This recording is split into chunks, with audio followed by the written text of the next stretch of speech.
My name is Bob Tandler, and my wife and I have been attending the opera regularly for 34 years.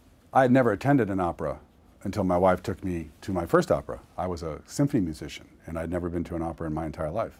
And I'd heard a bit of opera, but I think like many people of my age, it was the scratchy 78s from my parents' collection, right?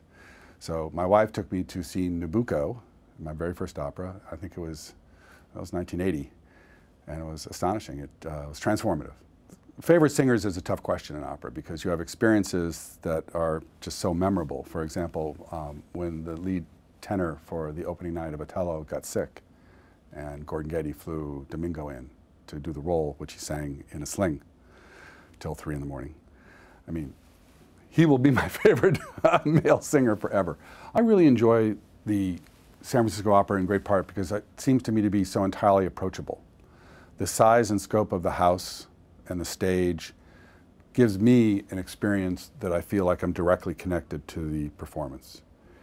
At the same time, I believe it's been my experience that we have the same quality of operas as any other great opera house in the world. We have the greatest singers, we have the greatest orchestra, the greatest scenes and sets and productions.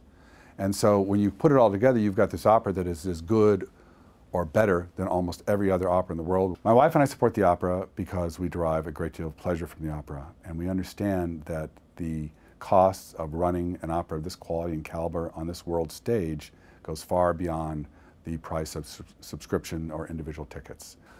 We have a philosophy at home that if those who can, must. It's not a question of those who can should, those who can must. So going to the opera is great and it's enjoyable, but being a part of the opera family and being able to support the opera, meet other people with similar passions, deepens the enjoyment of the experience.